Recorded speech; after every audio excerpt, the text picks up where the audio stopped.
जनार्दन चैतन्याची शोभा शोभतसे महाराज ज्ञानेश्वर माऊ ज्ञानराज माऊली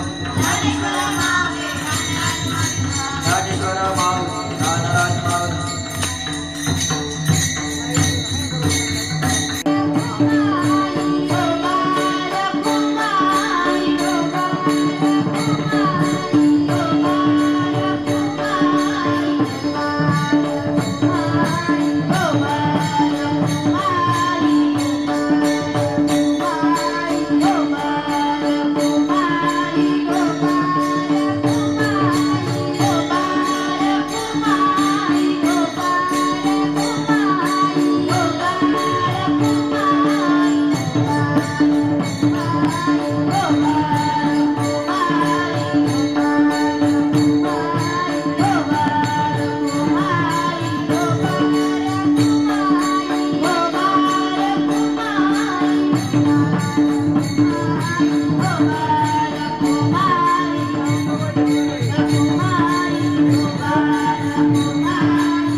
हरिप्राप्तीसी उपाय धरावे संतांचे पाय. धरावे संतांचे पाय.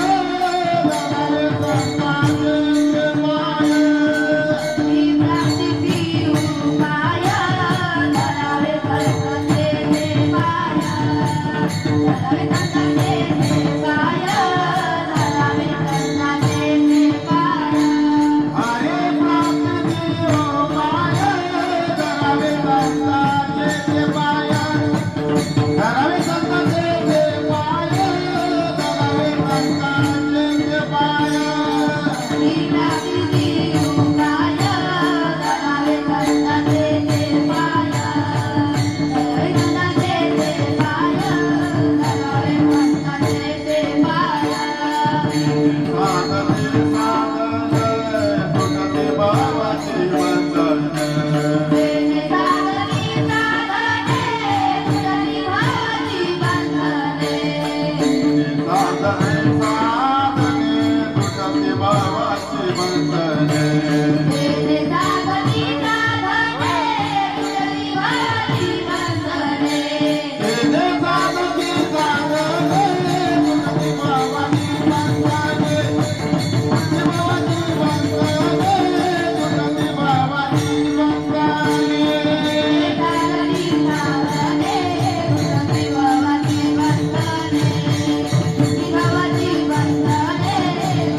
त्याला सांग बरं.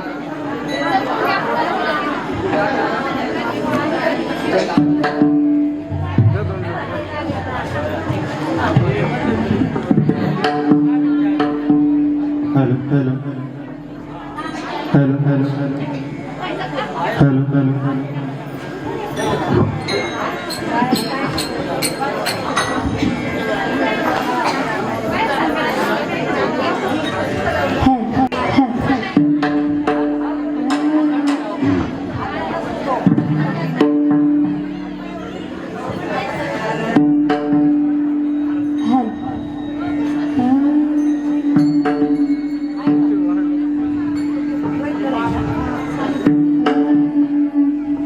हरी प्राप्ती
हरिप्राप्तीसी उपाय मन धरावे संतांचे ते पाय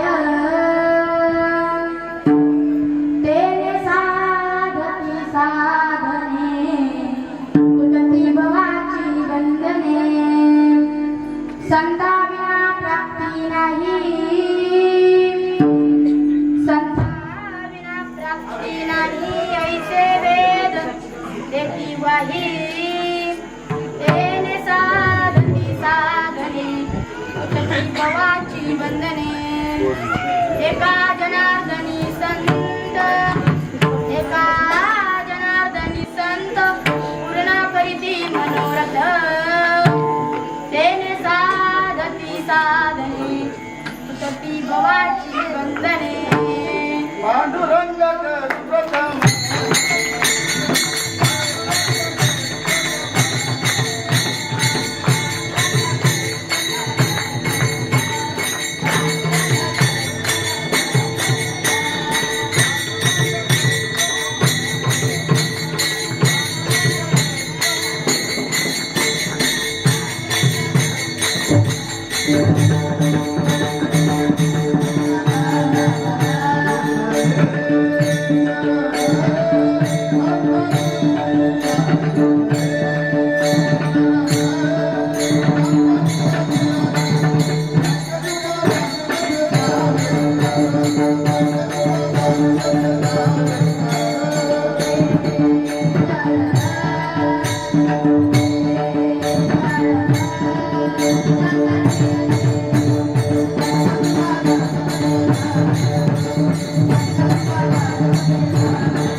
पांडुरंग करू प्रथम नमन अनुसरे चरण संतांची त्यांच्या कृपादाने कथेचा विस्तार बाबांनी सद्गुरु दास तुका वक्रतुंड महाकाय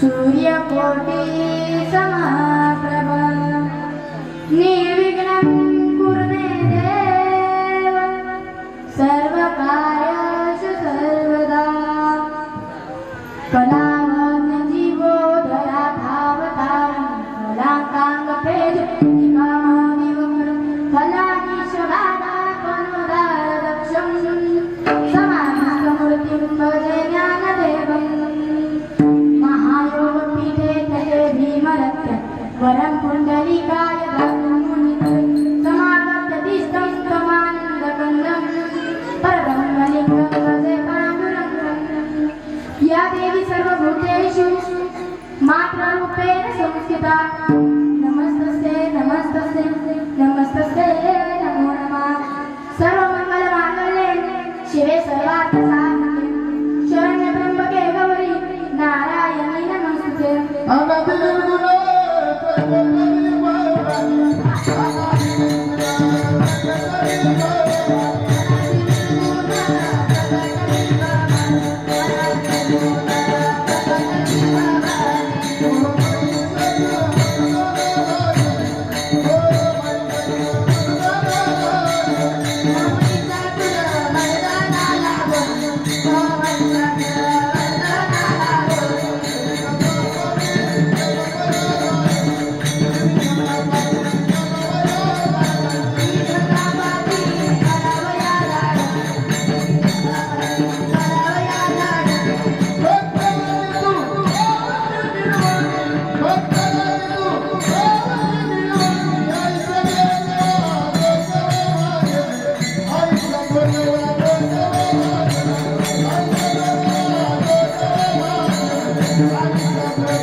जनार्दनी तुमचा दास त्याची आस पुरा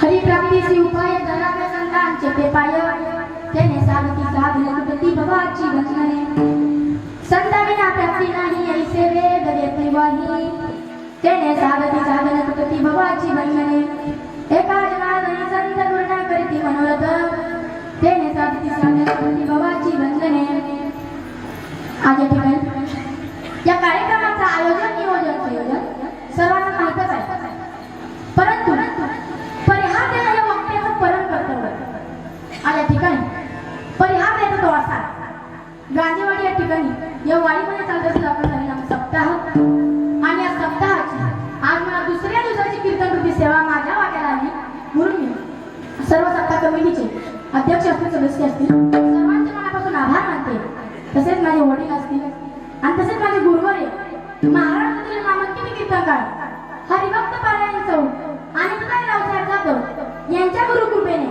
तसेच माझे आजी आजोबा असतील आणि तुम्ही सर्व संत मंडळी असतील तुम्ही सर्व टाळकरी मारकरी वारकरी तुमच्या सर्वांचे चरण नतमस्तक होते आणि सेवेला सुरुवात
या सर्व संतांची लाडाची भेट असल्या कारणाने आज या ठिकाणी सेवा सांगण्याकरता सेवा करण्याकरता आज या ठिकाणी या गाठी उभे आहे कारण मी या संतांची कोणी तर लाड केले लाडाची लेखनी संतांची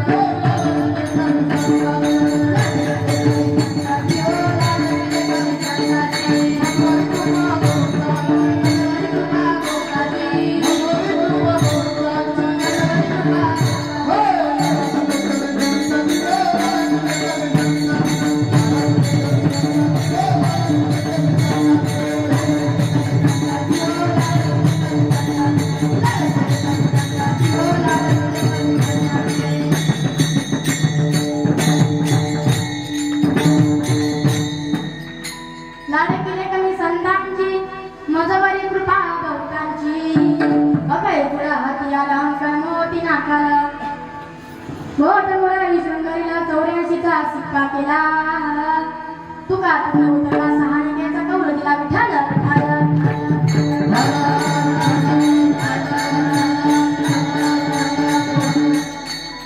प्रस्तुत प्राप्त प्रसंगी प्राप्त स्थळी प्राप्त वेळी कीर्तनारूपी सेवेकरता निवडलेला रंग पैठणचे सुप्रसिद्ध संत शांतीब्रह्म एकनाथ महाराज यांचा पारणे अवघ्या 4 जन्माचा अभंग संतांची महती करणारा संतांचं वर्णन करणारा गोड असा अभंग आजच्या कीर्तनरूपी सेवेकरता निवडला विठाल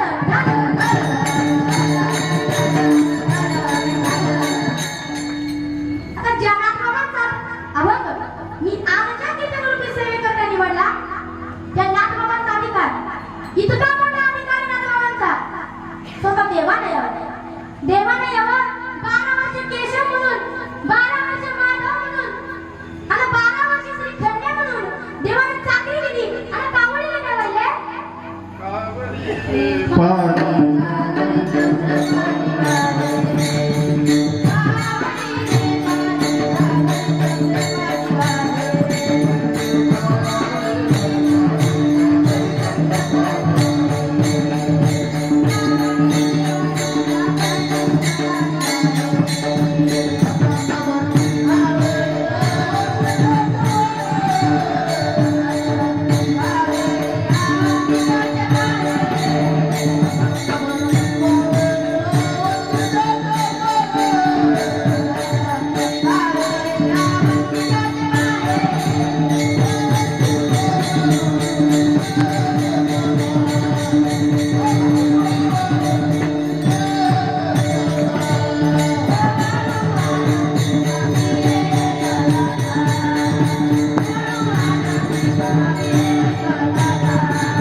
एकनाथा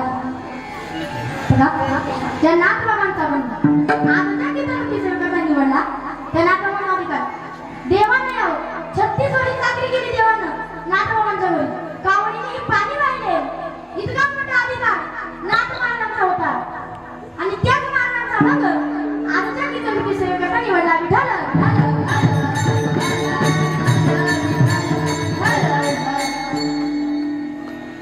चिंतन मांडण्यापूर्वी अभंगाचा सरळ भावात सांगायचं तो असा या अभंगाद्वारे संत एकनाथ महाराज तुम्हाला आम्हाला सांगतात तुम्हाला जर देवाची प्राप्ती करायची ना एकच उपाय संतांची मानना संतांची संगत करा तरच देवाची प्राप्ती होईल हरी प्राप्तीचे उपाय धरावे संतांचे ते पाय संतांची संगत करा संतांचे पाय धरा आपण या संसार बंधनात उतरू आणि आपली संगतीत बंधने तुटतात देणे साधती साधने तुटती भवाची बंधने आणि संतांशिवाय देवाची प्राप्ती होणे शक्य नाही असे मी नाही तर चारही व्यक्तीतात वाही देतात संतांना प्राप्ती नाही ऐसे वेद देती वाही संतांशिवाय देवाची प्राप्ती होणे शक्य नाही म्हणून संतांची संगत करा शेवटच्या चरणात नाथबाबा असं सांगतात की संतांची संगत केल्यानंतर संत आपले मनोरथ पूर्ण करतात एका जनार्दनी संत आणि पूर्ण करते मनोरथ हा झाला अभंगाचा सरळ भावार्थ विठाला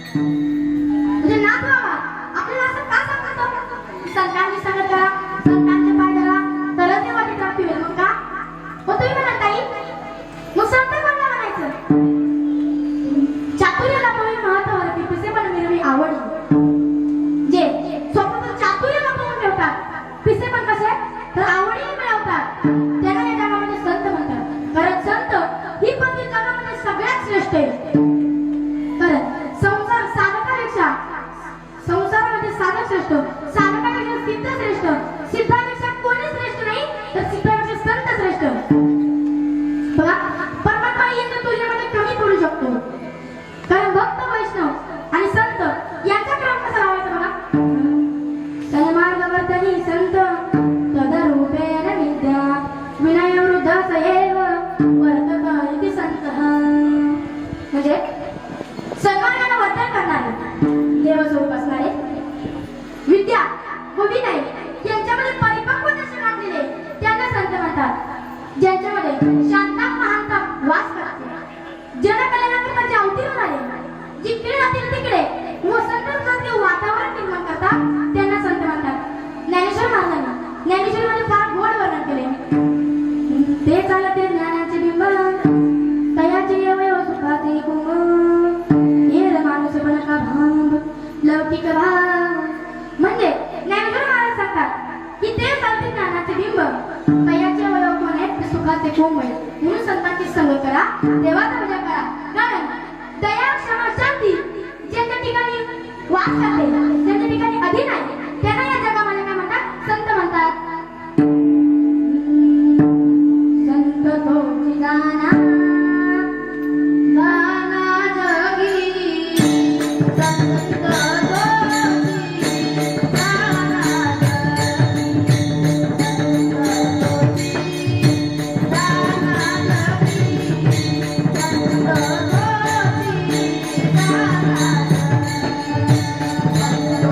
Thank you.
ठिकाणी दया क्षमा शांती आहे त्यांना संत म्हणतात.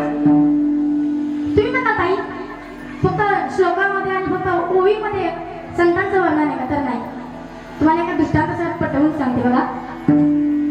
संत एकनाथ महाराज गोदावरीचं स्नान करून येत असताना गावातील काही खोडकर लोकांनी विचार केला, हे नाथ बाबा आहेत ना, यांना पण काय करू तर राग आणा. काय आणायचा? राग आणवायचा. कारण संत एकनाथ महाराज कसे होते तर शांतीप्रमाणे होते, त्यांना कधीही राग येत नव्हता. म्हणून त्या गावातील लोकांनी विचार केला, अरे यांना आपण काय करू? राग आणू. मग आता गावातील लोक म्हणले, हे काम करणार कोण? त्यावेळेस त्या गावकऱ्यांनी यवनाला बोलवलं. कोण? यवन. त्या यवनाला सांगितलं, तू पान खायचं आणि नाथबाबांच्या अंगावर थुंकायचं. सांगितल्याप्रमाणे नेहमीप्रमाणे संत एकनाथ महाराज गोदावरीचं स्नान करून येत असताना तो यवन त्यांच्या अंगावर पान खाऊन थुंकलं. आता थुंकल्यानंतर नाथबाबांनी बघितलं नाही कोण थुंकलंय, ते गेले गोदावरीचं स्नान करून आले. एवढंही करून ते यवन थांबलं नाही, परत थुंकला. तो नाथ महाराज पुन्हा स्नान करून आले. असं करता करता करता 108 वेळा तो यवन त्यांच्या अंगावर थुंकला. मग आता मला सांगा, 108 वेळा यवन थुंकला म्हणजे नाथबाबांचं किती वेळा स्नान झालं? 108 वेळा, बरोबर. मग आता नाथबाबांनी एकदाही वर बघितलं नाही की आपल्या अंगावर कोण थुंकतंय. 108 वेळा थुंकल्यानंतर तो यवन नाथ महाराजांना शरण आला. म्हणला, नाथ महाराज माफ करा मला, चुकलो मी. नाथ महाराज म्हणाले, तू कशाला क्षमा मागतो? माझं काहीतरी मागच्या जन्माचं पाप शिल्लक असेल म्हणून तुझ्यामुळे आजपर्यंत 108 वेळा गोदावरीचं स्नान झालं. जितके शांत होते संत होते. यवन अंगावरी थुंकला,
देवाचं भजन करा.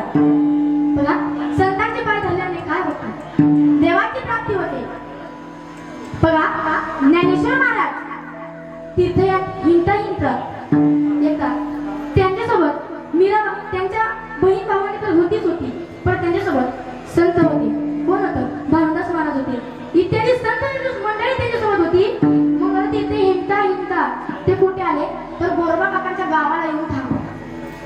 गोरबा काकांच्या गावाला येऊन थांबल्यानंतर त्यांनी विचार केला, रे आता गोरबा काकांच्या घरीच काय करू?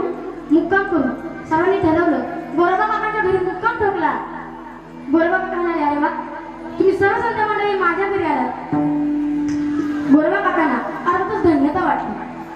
मग आता गोरबा काकांच्या हातात काय होतं?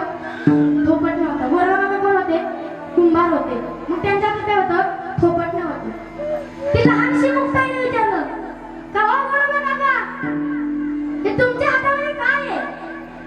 त्यावेळेस गोरबा काका म्हणाले, ताई अगं हे थोपट नाही, थोपट नाही. याने मला कळतं की मडकं कच्चं आहे की पक्क. मग आता मुक्ताई म्हणाली, मग गोरबा काका आमच्या सर्वांच्या डोक्यामध्ये ते मारा आणि आमचं मडकं कच्चं आहे का पक्क ते बघा.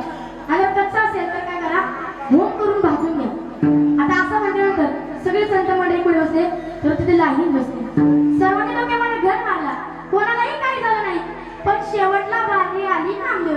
तर नामदेवरायांची बारी आली. नामदेवरायांनी विचार केला, अरे एवढा मोठा जर घर माझ्या डोक्यात मारला तर मी राहील का?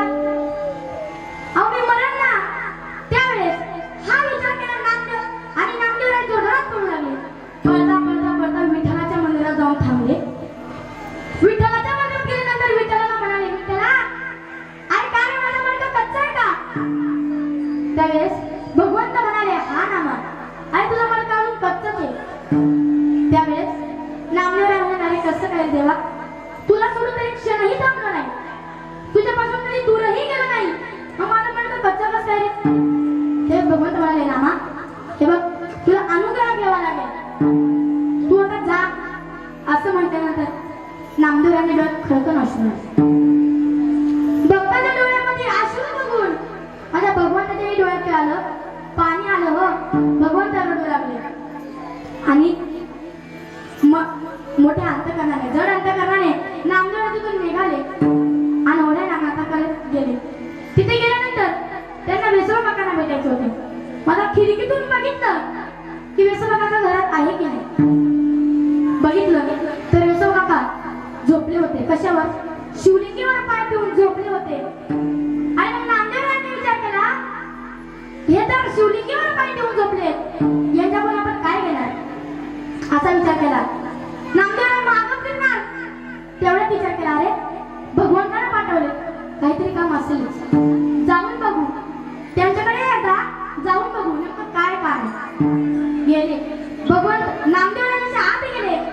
वेसोबा बाबांना जाग आली.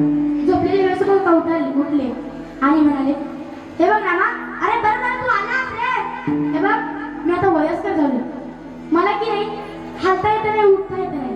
तू एक कर ना, माझे एवढे शिवलिंगीवरून पाय काढ आणि पुढे ठेव, खाली ठेव. नामदेवराय म्हणाले, एवढंच ना. नामदेवरायांनी पाय घेतले, खाली ठेव. ठेवणार तेवढं तिथे एक शिवलिंग तयार झालं. काय तयार झालं? शिवलिंग तयार झालं.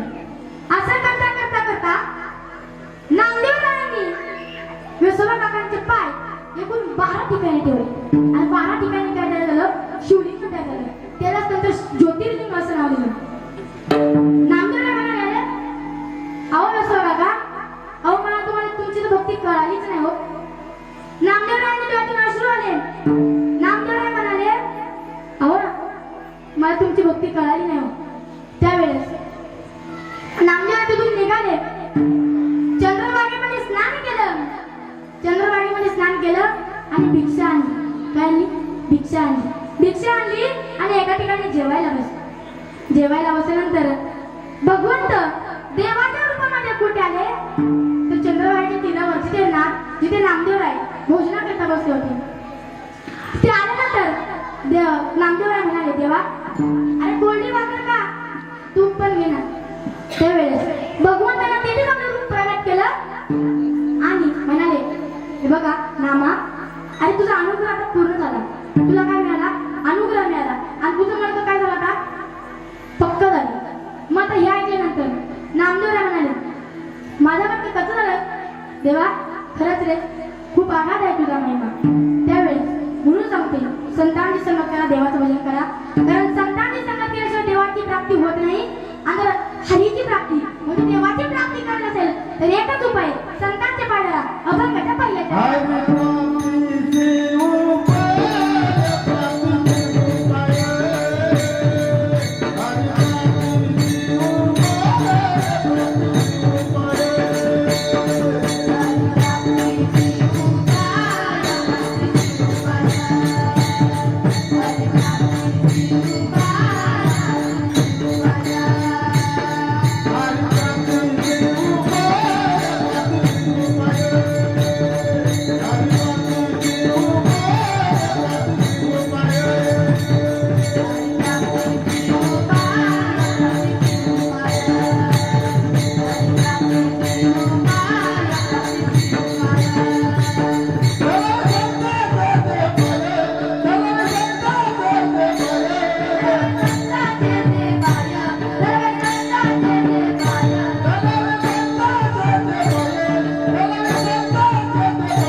हरिप्राप्तीसी उपाय धरावे संतांचे ते पाय.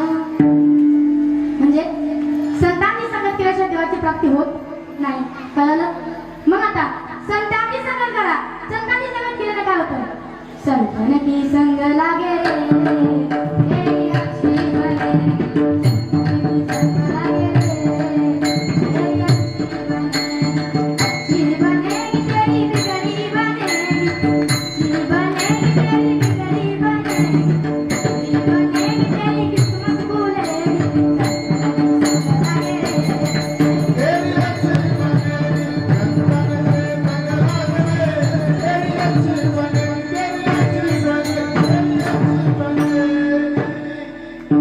संतांनी संगत केलेलं आपलं भाग्य होतं.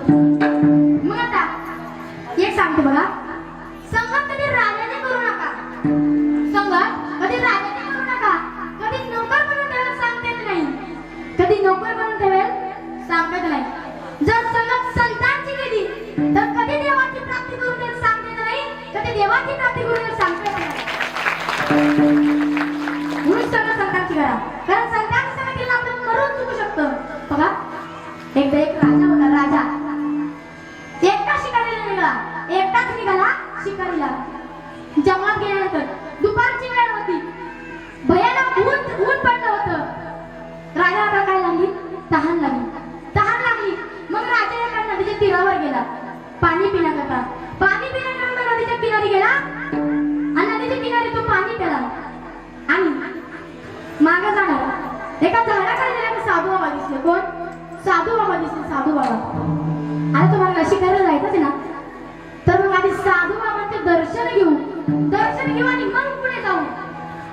मग आता तो गेला. साधू बाबांचे दर्शन घेतले. आपल्याला साधू काहीतरी आशीर्वाद देतील म्हणून तो तिथेच हात जोडून उभा राहिला. त्याला वाटलं अरे आता आपले सर्व काहीतरी आशीर्वाद देतील.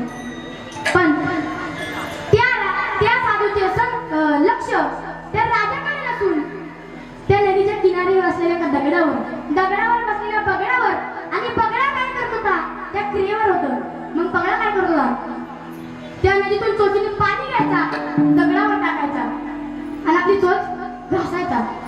असं करता करता बघता बघता त्या साधूच्या तोंडातून एक उद्गार बाहेर पडले. कोणते? गस गस गसी ऊपर डाले पाणी. तुम्हारे मन में जो है वो हमने जाने. मग असं म्हटल्यानंतर त्या राजाला वाटलं अरे संतांनी आपल्याला काय दिला? आशीर्वाद दिला. संतांनी आपल्याला आशीर्वाद दिला म्हणून तिथून निघाला आणि त्याचे उद्गार पाठ झालं. गोकीत तो निघाला होता. त्याला त्या उद्गाराचा छंद लागला आणि तो पुढे चालला. तर राज्याकडे निघाला आणि तो म्हणायचा सारखं ते गोकीत राहायचं. गोकत त्याचं पाठ झालं. आणि बघा इकडं राज्यामध्ये राणीचे व राजाचे काही पटत नव्हते. आता राणीचे प्रेम कोणावर होते? प्रधानावर होते. नीट लक्ष द्या. प्रधानावर राणीचे प्रेम होते. राजाचे आणि राणीचं जमत नव्हतं. राणीने एक प्लॅन आखला. आपण काय करू? राजाला ठार मारू असा विचार केला. मग हे काम करणार कोण? मग आता काम करणार कोण म्हटल्यानंतर विचार केला. मग ते म्हणाले राजे साहेब उद्या काय करतील? दाढी करतील. मग आपण एक काम करू ना, त्यांना अभिकाला सांगू की वस्त्राने त्यांची मान उडवू. आता त्यांनी एका नाविकाला बोलवलं. त्याला सांगितलं बघ तुझ्याकडे एक काम आहे. तो म्हणाला बोला ना राणी साहेब काय काम आहे? त्यावेळेस राणी साहेब म्हणाले हे बघ तुला की नाही राजांची मान उडवायची. कधी? उद्या जेव्हा राजा साहेब दाढी करायला बसतील तेव्हा त्यांची मान उडवायची. बघा आता असा विचार केला. तो म्हणाला नाही मला काय जमणार नाही. राजाची मान उडवणं काही सोपं आहे का? नको बाबा मला काही हे काम जमणार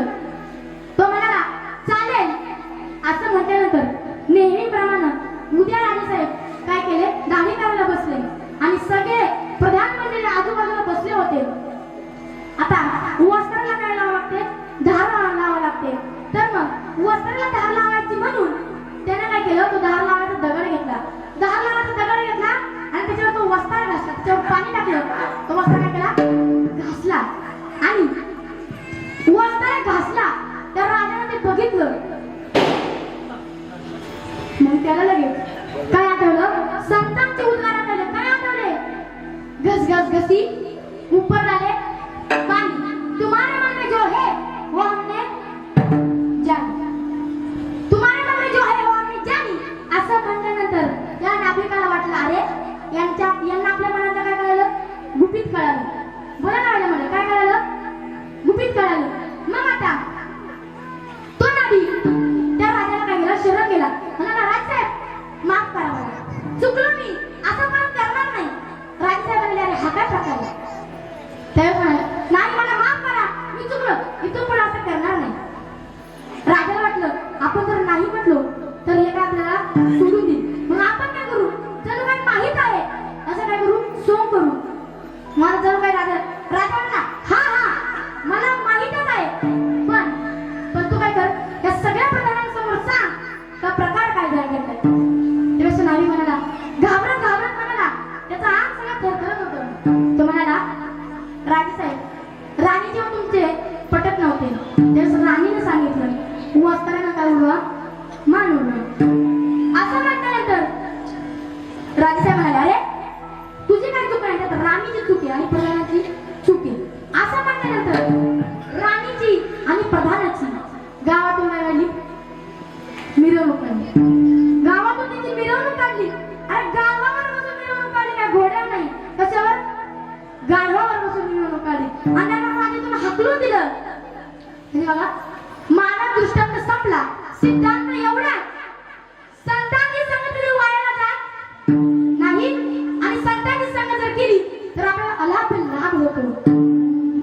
दृढ दरिया संत संगती अलाभ लाभ तुडे हाती. म्हणजे संतांची संगत केल्यानंतर आपल्याला अलाभ लाभ होतो आणि संतांची संगत कधी वाया जात नाही. म्हणून संतांची संगत करा. पण महिला मंडळ तुम्हाला किती सांगितलं ना तर तुम्ही ऐकत नाही, कारण आपल्या डोक्यामध्ये काही गोष्टी फिट बसतात. सांगू का? मुलाचं लग्न बोला ना झालंच पाहिजे, घरात सुनबाई आलीच पाहिजे, नातवंड मांडीवर ठेवलीच पाहिजे. आता पुरुष मंडळ तुम्ही सांगा एखादा बंगला बांधलाच पाहिजे आणि बंगल्यासमोर एखादी गाडी लावलीच पाहिजे. बरोबर ना? एवढे आटाने पण कशासाठी करतो? तिचं बरं बघासाठी.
Yeah.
कोठे.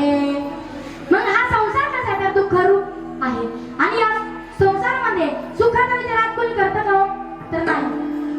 हे बघा तुम्हाला तर वाटतं हा संसार सुखरूप आहे तर मुळीच नाही. हा संसार आहे दुःखरूप. कारण सुख पाहता जावा पडे आणि दुःख पर्वताळे वडे. जेव्हा आपल्या जीवनामध्ये सुख येतं तेव्हा आपल्या पाठीमागं दुःख हे केवढं असतं, पर्वत एवढं दुःख उभं असतं. म्हणून संतांची सेवा करा, संतांची सेवा करा, संतांचे पाय धरा. देवाची प्राप्ती करायचं मधलं स्टेशन म्हणजे संत आहे.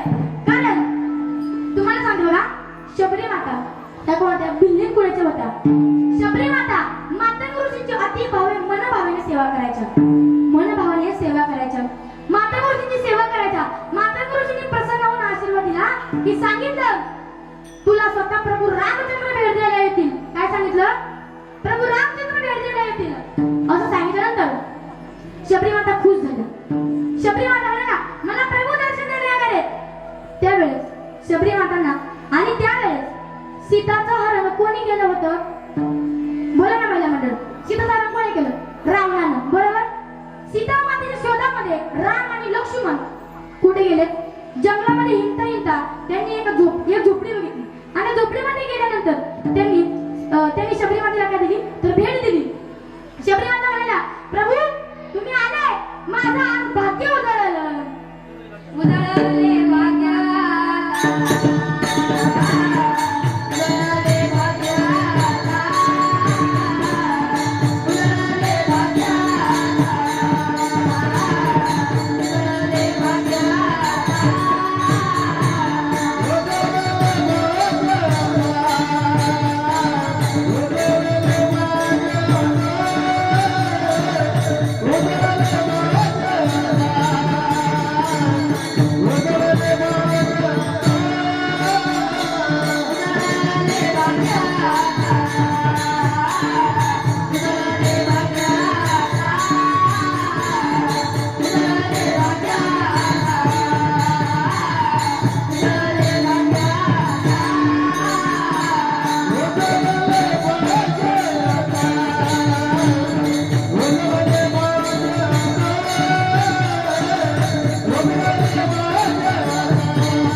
उजळले भाग्य आता अवघी चिंता वारली. संत दर्शनी हा लाभ पद्मनाभ जोडीला. म्हणजे बघा शबरी मातेच्या झोपडीला प्रभू रामचंद्रांनी भेट दिली. तेव्हा प्रभू रामचंद्र त्यांना भेट दिल्यानंतर ते म्हणाले शबरी माता मला काही खायला नाही का? त्यावेळेस शबरी माता म्हणाल्या हो आहे ना, ही बोर आहेत ना, हे बघा तुम्ही ये ना म्हणून मी ही बोर आणून ठेवली होती. त्यावेळेस म्हणाले रामचंद्र म्हणाले आणा इकडं द्या ना, मला भूक लागली. त्यावेळेस शबरी मातेने ती बोरं दिली आणि बोरी कशी होती? अर्धे तोडून ठेवलेली होती. का तर जे गोड आहेत ते त्या दुराणात ठेवले होते आणि जे आंबट आहेत ते फेकून दिले होते. मग प्रभू रामचंद्र खाता खाता म्हणाले, का हो शबरी माता, हे बोरं कोणाची उष्टी आहेत का? ही बोरं कोणत्या चिमण्यांनी खाल्ली का? तेव्हा शबरी माता म्हणाले, नाही हो, हे बोरं कोणी खाल्ले नाही, कोणी कुरतडली नाही. हे बोरं मी खाऊन बघितले, जे गोड असतील ते तुम्हाला ठेवले आणि जे आंबट असतील ते फेकून दिले. म्हणजे प्रभू रामचंद्रांनी इतकी आवडीने ते बोरं खाल्ले. म्हणून संतांची संगत केला, देवाचं भजन करा. कारण आपण जर संतांची संगत केली तर आपण या बंधनातून तरू, जसं राजाने संतांची संगत केली. म्हणून त्याचं काय चुकलं? बोला ना मला म्हणेल, भूका लागला का काय? त्याचं काय चुकलं? मरण चुकलं. म्हणून संतांची संगत करा. आपण या संसार बंधनातून तरू आणि आपला उद्धार झाल्याशिवाय राहणार नाही. म्हणून संतांची संगत करा. आपण या बंधनातून तरू, आपली बंधनं तुटतात. आपण दुसऱ्या चरणात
तुटती भवाची बंधने. म्हणजे आपण संतांची संगत केली तर या संसार बंधनातून तरू आणि आपल्या संसारातले बंधनही तुटतात. म्हणून संतांची संगत करा. संतांचा महिमा इतका आहे बघा. ऐसा संतांचा महिमा झाले बोलायची सीमा. म्हणजे संतांचा महिमा इतका आहे बघा. संतांची संगत करा. कारण संतांची संगत केली तर आपल्या जीवनामधून उद्धार होतो. मग उद्धार आपल्याला तुमचा उद्धार होण्याकरता संत या मृत्यूलोकामध्ये जन्माला आले. ब्रह्ममूर्ती संत जगी अवतरले उद्धार वयाले दिन जना. म्हणजे तुम्हाला आम्हाला उद्धारण्याकरता संत या मृत्यूलोकामध्ये जन्माला आले. म्हणून संतांची संगत करा. संतांचे पाय धरा, तुम्हाला देवाची प्राप्ती होईल. नदीस कधी समुद्र समजू नये, नदीला कधी समुद्र समजू नये, शिवलिंगास कधी पाषाण समजू नये, शिवलिंगास कधी पाषाण समजू नये. तसे संतांना साधारण मनुष्य समजू नये. संत नव्हती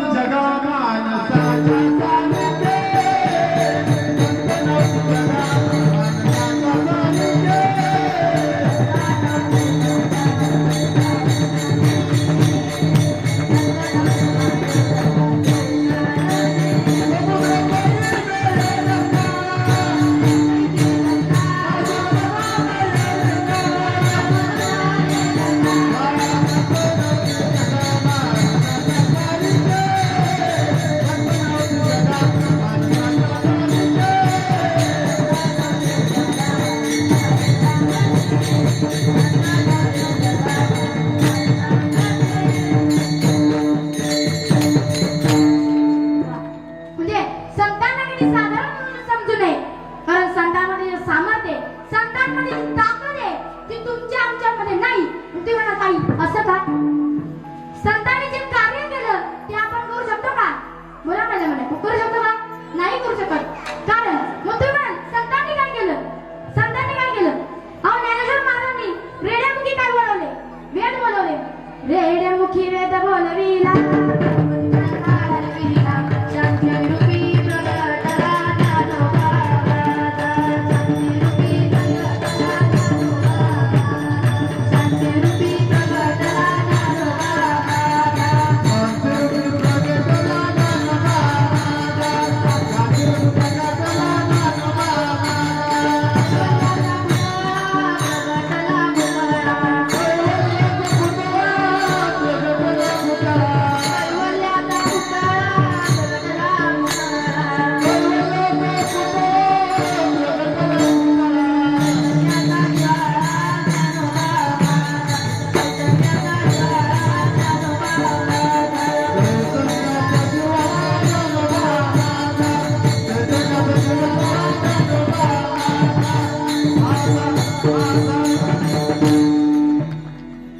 रेड्याच्या मुखातून वेद बोलवले. कोणी?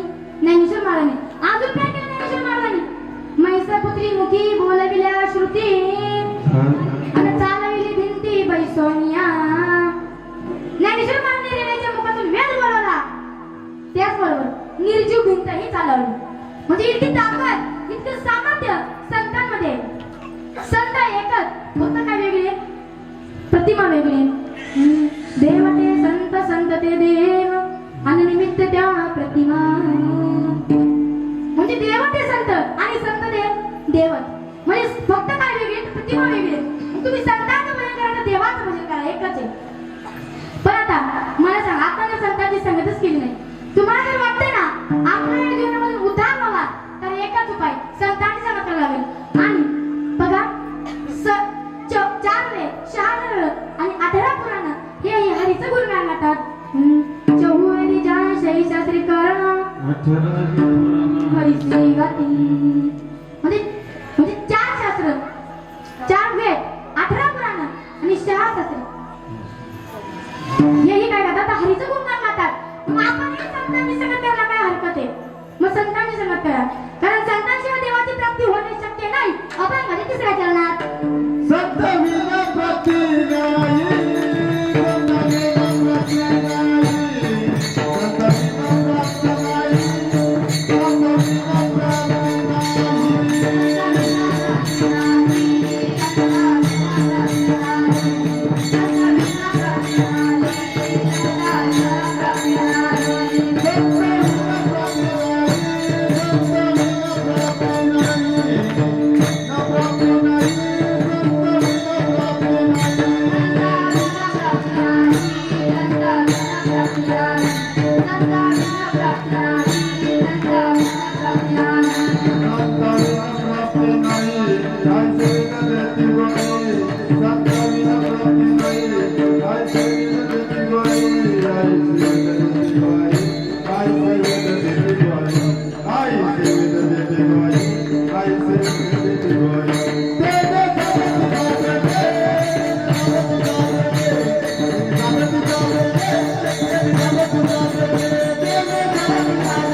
संत विना प्राप्ती नाही ऐसे वेद देती वही. म्हणून संतांची संगत करावी लागेल. तुम्हाला सांगते, आपला जर उद्धार व्हावा वाटत असेल ना, तर संतांची संगत करा आणि तुम्ही देवाचं भजन करा. एकदा सर्वांनी म्हणून प्रेमानं हात वर करा आणि देवाचं भजन करा. विठोबा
आधी पाकवाच मग टाळ तुम्ही वाजवायच्या टाळ्या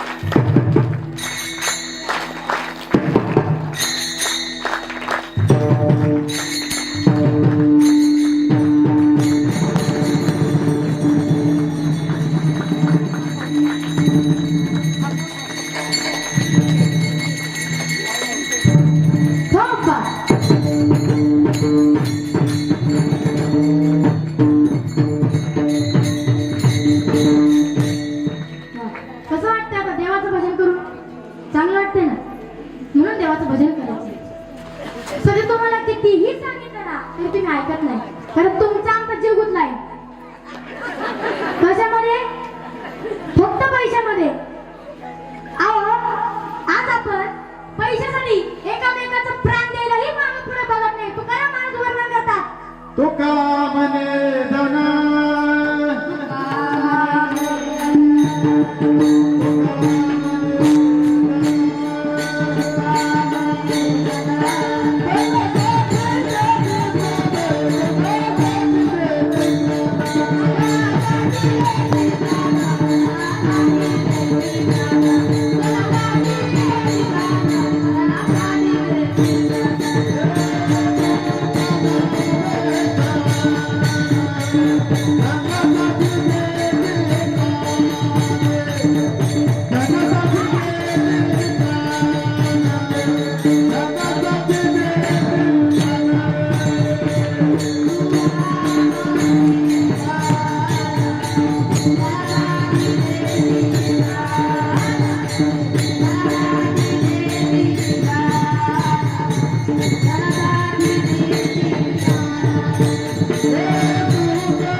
प्राणही देतो.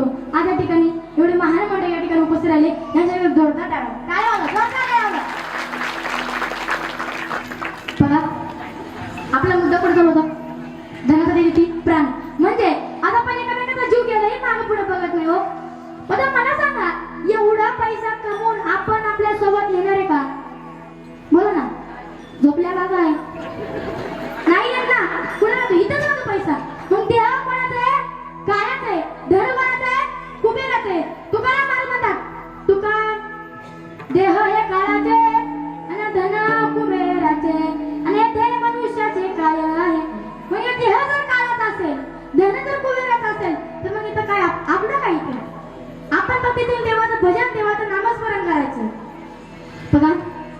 तुम्हाला एवढं सांगून जाईल, तुम्ही चांगलं जीवन जगा. जीवनामध्ये आपला उद्धार झाला पाहिजे. चांगलं जीवन जगा, चांगल्या मुली जन्माला घाला, मुली जन्माला आल्या पाहिजे. अशा टाळकरी माळकरी वाढवा. अवघात पवित्र तुळशीची माळ घाला.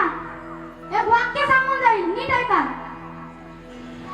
गळ्यामध्ये आजकालची फॅशन आहे, गळ्यामध्ये सोन्याची चेन घालायची. मग चेन घातली, तिच्यावर कोणाची नजर आहे? बोला ना, तिच्यावर कोणाची नजर आहे? चोरांची नजर आहे. आपण जर गळ्यात पवित्र तुळशीची माळ घातली, तिच्यावर कोणाची नजर आहे? साक्षात पांडुरंगाची आपल्या माळेवर नजर आहे. म्हणून गळ्यात पवित्र तुळशीची माळ घाला. गोपाळाला गोपू चंदन टिळा लावायची.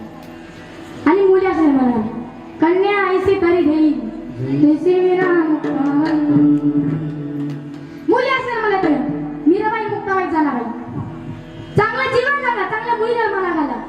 आपल्या पोटी चांगली मुलं जन्माला येत नाही, महिला म्हणजे येते. कारण आहे काय? कारण आपल्याला डोहाळे चांगले लागत. आता मला सांगा, काही काही महिला मंडळांना डोहाळे कसे लागतात? काही काही चिंचा खायला वाटतात, बरोबर ना? काही काही वावरातली ढेकळं खायला वाटतात, काही काही मिस्त्री लावायला वाटतं. हा अहो, जर पुण्यात मुंबईत जर हायफाय जोडपं असेल ना, त्याला वाटतं जोडीने जाऊन पिक्चर बघून यावं. डोहाळे बघा, जर पिक्चर बघायचे डोहाळे लागले तर मुलं कशाला माहिती? अहो, पिक्चर मध्ये हिरो येतील ना. मग डोहाळे कसे लागले पाहिजे? राजवाडे जेव्हा मात्र डोहाळे लागले पाहिजे. राजवाडे जेव्हा मात्र कशाला डोहाळे लागले होते? अहो, ज्ञानेश्वरी वाचना, भगवद्गीता वाचना, तलवार चालवणं, घोडेबाजी करणं, असे डोहाळे मला राजवाडे जेव्हा लागले होते. सोपं नाही, म्हणून त्याच्या पुढे जन्माला पण आलं. महाराष्ट्राचे आराध्य दैवत छत्रपती शिवाजी महाराज की, छत्रपती शिवाजी महाराज की जय, छत्रपती शिवाजी महाराज की जय. वा, म्हणून त्यांच्या पुढे कोण जन्माला आलं? छत्रपती शिवाजी महाराज जन्माला आले. काय केलं छत्रपती शिवाजी महाराजांनी? एका वाक्यात सांगून जाईल. जो 65 दिवस तलवार पकडून फिरवला. 2000 याचं लढतं नाव बाजी. जो हात तुटला तैला तुझं नाव तानाजी. त्याच्या ह्या वाघाने एकटा फाटलं नाव संभाळ. या सर्वांना एकत्र घेऊन तोरण वाजतो. त्याचा नाव शिवाजी, त्याचा नाव शिवाजी, त्याचा नाव शिवाजी.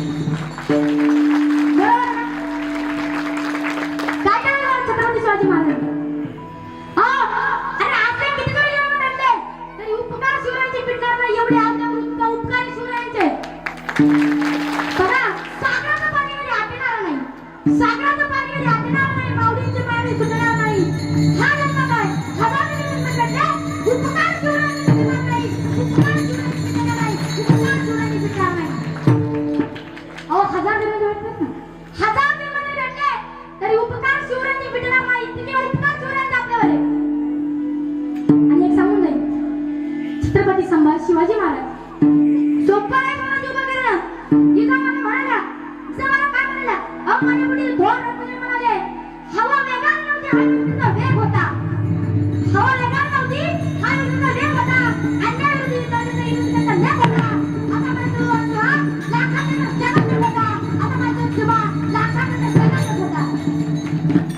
जिजामाता म्हणायच्या, माझा शिवबा लाखांच्या जगात एके, लाखांच्या जगात एके.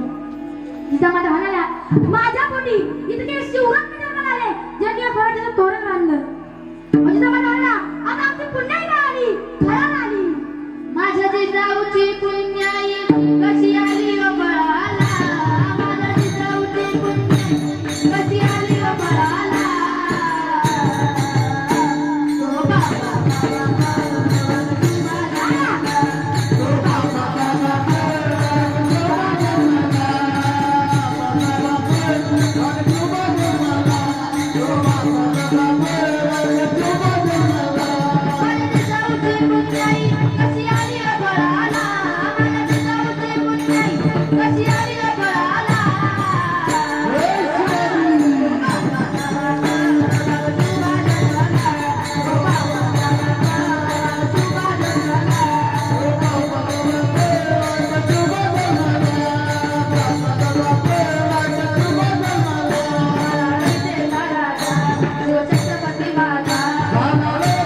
मुलं कसं मानलं पाहिजे छत्रपती शिवाजी महाराजांनी मुलं जगायला पाहिजे बघा मला नाही लागत तुझी मुलगी मला नाही तुझी मुलगी लागत मला तुझं साम्राज्य लागत नाही मला माझं स्वराज्य प्रिय आहे काय प्रिय आहे?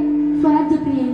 त्यावेळेस संभाजी औरंगजेब म्हणाला अरे क्यों आज सांगणार नाही तो म्हणाला अरे देख क्या रहा है निकाल उसकी आंखें काय म्हणाला निकाल उसकी आंखें अहो मला म्हणतात एखादं वार येऊन द्या त्या वाऱ्यामध्ये एखादी कण एखादी धूळ आपल्या डोळ्यात जाऊन द्या काय होतं खळखळ पाण्याला शोधात नाही माझ्या माझ्या डोळ्यामध्ये फक्त साड्या घातल्या डोळे बाहेर काढले मला वाटायचे कशासाठी फक्त धर्मासाठी लढले तरी मुखातून एवढा वेळ राहिला तरी आई गं हा शब्द तोंडातून बाहेर नाही पडला ते फक्त म्हणायचे जगदंब जगदंब जगदंब काय म्हणायचे फक्त जगदंब मात्र स्मरण करायचे हो तो औरंगजेब म्हणाला इसकी जुबान तो बहुत चलती है इसकी जुबान भी काट दो काय म्हणला जीभ काढ दे जीभ माझ्या गाडीची जीभ दारापासून काय केली आज आपली जीभ दाताखाली येऊन द्या 2 दिवस जेवतो की नाही मला म्हणते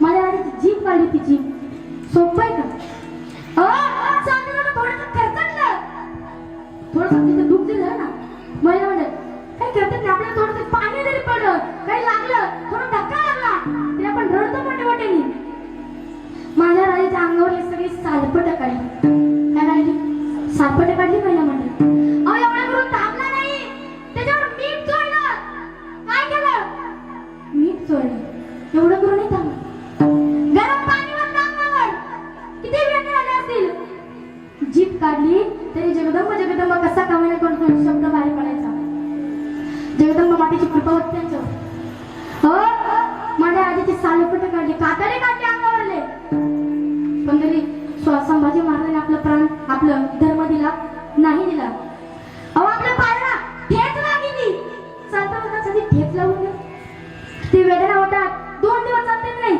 बरोबर ना 2 दिवस चालतात नाही याचा रक्त निघतो थोडा धक्का नाही रक्त निघत माझ्या राजांच्या हाताचे आणि पायाचे नख कापून गेले काय वेदना झाली असतील 40 दिवस वेदना सहन केल्या 41 दिवसात प्राण सोडला म्हणून आधीच सांगितलं धर्मासाठी जगणं खूप सोपं आहे पण धर्मासाठी मरताना अभिमानानं मरणं हे फक्त छत्रपती संभाजी महाराज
वाक्य सांगून बघा आपण कीर्तनात किती बसलो याला कीर्तन आपल्या डोक्यात किती बसलं याला महत्व आहे. मी तुम्हाला काय दिलं मुला मुलीला काय संस्कार करा आणि मोबाईल वगैरे कमी करा.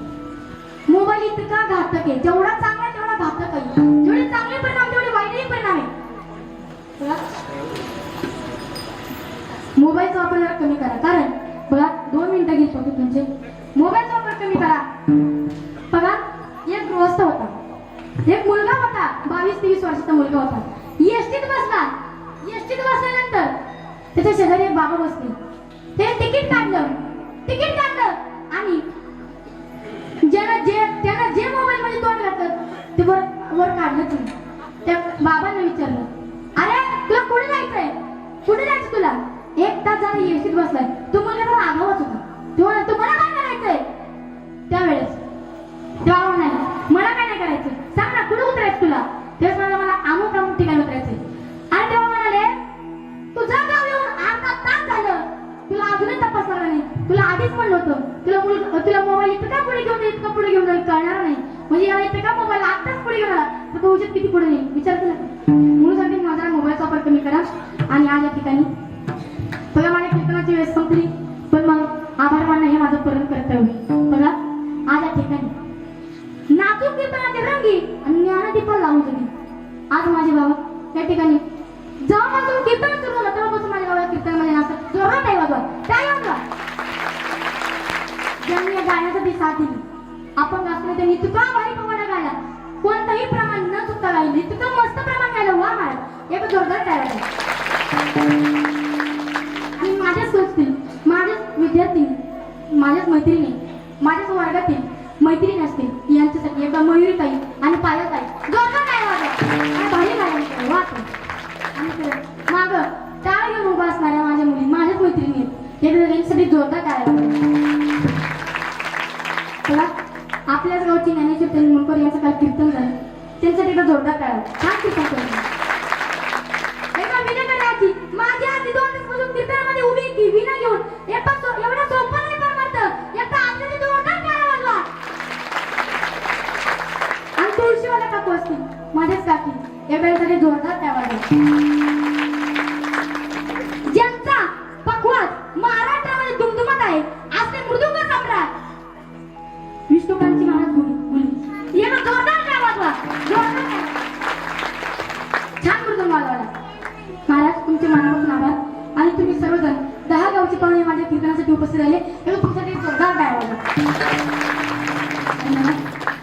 आज आपल्या सप्त्यामध्ये ज्यांनी बघा पहिल्यापासून ज्यांनी आपल्याला रावसाहेब कामकडे असतील, पोपट निमणकर असतील, दत्तात्रय निंबाळकर असतील, सुभाष छत्तर असतील, दादा दुकानदार निमणकर असतील, नारायण गणेश निमणकर असतील, नारायण निमणकर असतील, यांनी पहिल्यापासून आपल्या या वारकरी संप्रदायाचं बीज या गांधीवाडीमध्ये रोवलं. इवलेचे रोपं लावल्याद्वारे त्या तळू गेला गगनावरी एवढा भाग लावला. आजचा विरोध कोणी गेला? गगनावर गेला. यांनी सगळ्यांनी आज या ठिकाणी गांधीवाडीवर पाया रोवला. कशाचा? वारकरी संप्रदायाचा. आपल्याला वारकरी संप्रदायाचा लागला पाहिजे आसरा. आणि महिला मंडळ आज आता कोणता महिना चालू आहे? श्रावण महिना चालू आहे. कोणता? श्रावण महिना चालू आहे. मग एकदा देवाचं भजन करा. ज्ञानोबा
जगद्गुरु तुकाराम महाराज की जय, केदारनाथ भगवान की जय, छत्रपती शिवाजी महाराज की जय, धर्मवीर संभाजी महाराज की जय, अपने माता पिता की जय, बोलो रे भाई सब संतन की जय, राधे राधे।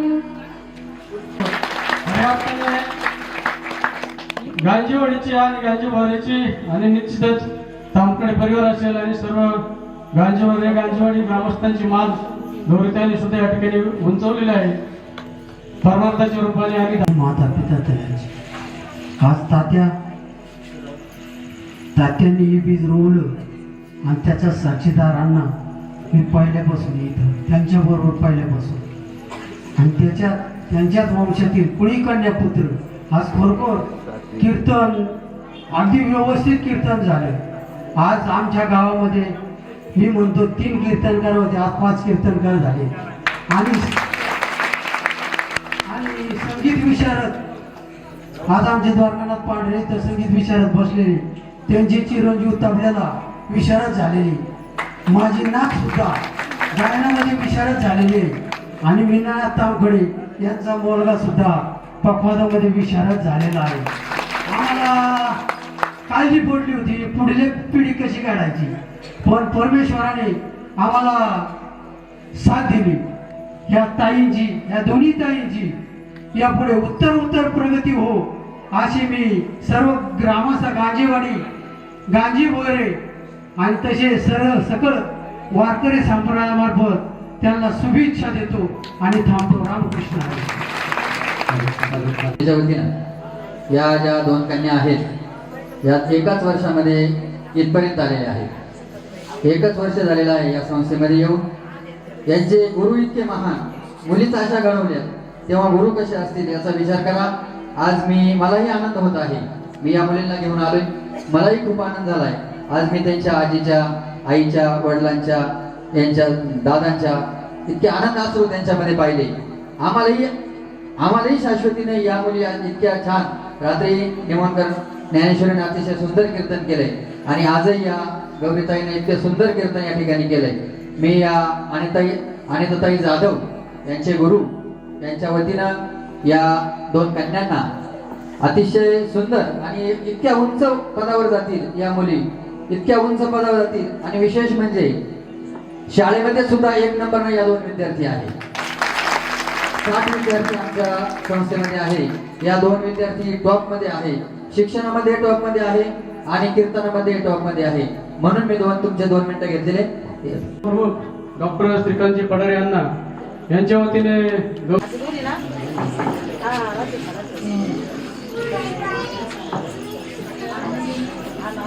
बोला कुंडली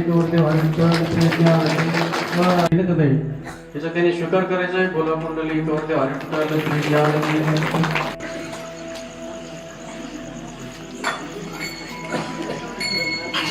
बोला कुंडली। या ठिकाणी आयोजित असलेल्या अखंड हरिनाम सप्ताहाच्या निमित्तानं या ठिकाणी उपस्थित असलेले सर्व ग्रामस्थ, महिला, माता भगिनी, या ठिकाणी विशेष उपस्थित असलेले आपले विश्वनाथदादा कोरडे, सर्वांचं मी या ठिकाणी स्वागत करतो। खरं पाहायला गेलं तर मी दरवर्षी गांजीवाडीमध्ये सप्ताहाच्या निमित्ताने येत असतो, परंतु मी एकच दिवस येत असतो, परंतु मी काल आणि आज 2 दिवस आलो।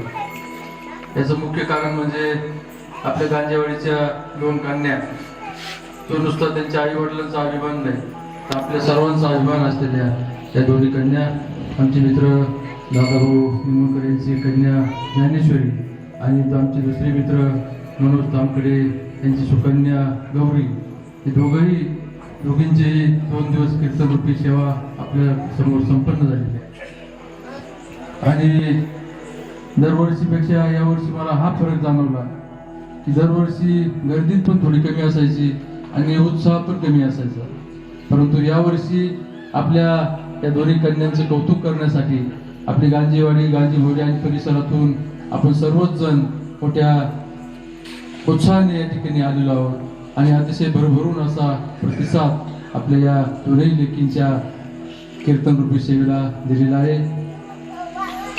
एवढा मोठा उत्साह मी कधीच पाहिला नव्हता। आज आपल्या या ज्ञानेश्वरी आणि गौरी दोघींनी अतिशय सुरेख अशी कीर्तन रूपी सेवा आपल्या समोर सादर केली. 1 वर्षामध्ये त्या इतक्या उंचीपर्यंत पोहोचलेल्या आहेत की सर्वांची छाती अभिमानाने फुलून जाते. किती कौतुक करावं तेवढं थोडं आहे. अजून त्या छोट्या छोट्या आहेत, अजून त्याचं खूप लांब पल्ला गाठायचा, अजून त्या खूप मोठं त्यांना भविष्य असणार आहे. म्हणून मी या ठिकाणी आपल्या दोन्ही लेकींना उज्ज्वल भविष्यासाठी आपल्या सर्वांच्या वतीने शुभेच्छा देतो.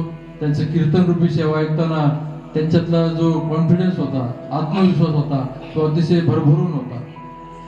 कुठेही त्या नवख्या असल्यासारखं त्यांची कीर्तनामधून जाणवलं नाही.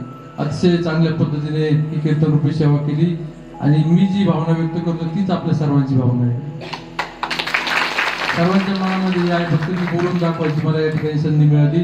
म्हणून या ठिकाणी त्यांच्या उज्ज्वल भविष्याला शुभेच्छा देतो. आणि या ठिकाणी आपण सर्वजण आलात, या ठिकाणी दरवर्षीप्रमाणे या ठिकाणी आजी आजोबा नातवांना घडवतात, त्या गुरुचा सन्मान होणं माझ्या अर्थानं उचित आहे. आणि या ठिकाणी मी एक शाब्दिक सन्मान करतो, तो म्हणजे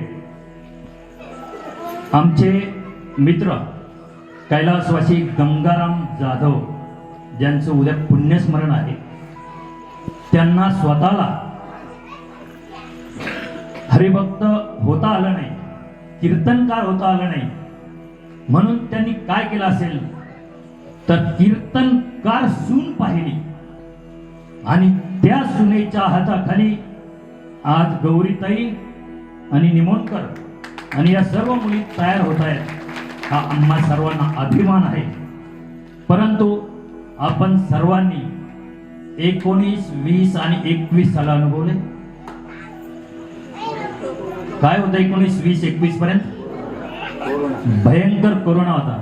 घरात बसून आपण चांगले चांगले पदार्थ करून खाल्ले, बरोबर? आत्ताही खाणार आहे. आणि त्या काळामध्ये गौरीताईंनी सांगितलं मोबाईल, कुणी काय खेळ काय काय करत असतील, हे इतर कुणी काय करत असतील, परंतु आमची बहीण मंदा तामखडे या नातीला घेऊन काय शिकवत होती, काय करत होती, त्याचे व्हिडिओ आम्ही घरी बसून बघत होतो. आणि मंदाताईंनी जे डेअरिंग दिलं, खरोखर त्या निमित्ताने मी आज तिचा सत्कार करण्यासाठी एक गौरीसाठी हार आणला होता, पण तुम्ही एक हार बहिणीसाठी आणलेला आहे. आणि मी आज विनंती करतो की या ठिकाणी आमची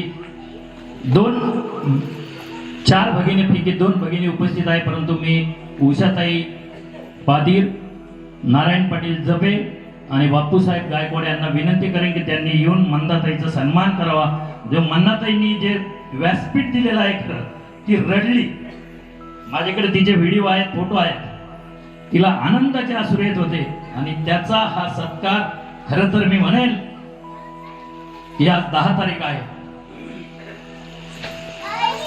9 वर्षापूर्वी का 8 वर्षापूर्वी 5 ऑगस्टला मी एक या ठिकाणी श्रद्धांजली वाहिली होती आणि 15 ऑगस्टला आमची आई गेली.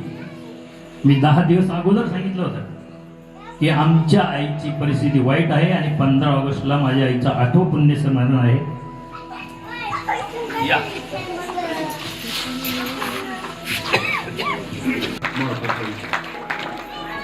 एकत्र कुटुंब पद्धती आपण विसरलो. हल्ली सुनांना सासू सासऱ्यांचा त्रास होतो असं म्हणतात. सगळ्या घरात नाही होत, काही घरात होतो. पण ज्या ज्या घरात आजी आजोबा आहेत त्या घरात मुलांची नावं गौरी आणि ज्ञानेश्वरी अशी असतात. नाहीतर मग चिंकी, पिंकी, रिंकी. त्यामुळे मला सगळ्या माता भगिनींना विनंती करायची, आपली जी संस्कृती आहे एकत्र कुटुंबाची ती कशी जपली जाईल आणि अजून गौरी आणि ज्ञानेश्वरी कशा तयार होतील याकडे या सप्त्याच्या माध्यमातून आपण बघितलं पाहिजे. राहिला प्रश्न आमच्यासारख्या शुभेच्छांचा, तर आमची ती जबाबदारी, आमचं ते कर्तव्य आहे. समाजात जेव्हा आम्ही काम करतो तेव्हा अशा गोष्टीला माणूस खतपाणी घालतो ना, काही बाबळ येते, काही आंबा उगवतो, काही नारळ उगवतो, पण ते आंबेच होतील, त्याचे नारळच होतील याची काळजी आपण सगळ्यांनी घेतली पाहिजे. तुम्ही मला या ठिकाणी बोलवलं, माझा सन्मान केला आणि मला खरं म्हणजे आज इथं बसल्यावर मला गांधी साहेबांची आठवण झाली. हे छत आपल्यासाठी दिलीप गांधी साहेबांनी तयार करून दिलं. त्यांच्या पण स्मृतीला ते आज आपल्यात नाहीत, पण एवढ्या आडगळीच्या वस्तीवर त्यांनी ते विकास काम त्यावेळी करून दिलं आणि म्हणून आज आपल्याला या ठिकाणी चांगला सुंदर असा सप्ताह या ठिकाणी साजरा करता येतोय. हा सभा मंडप डबल करता यावा अशा स्वरूपाची प्रार्थना मी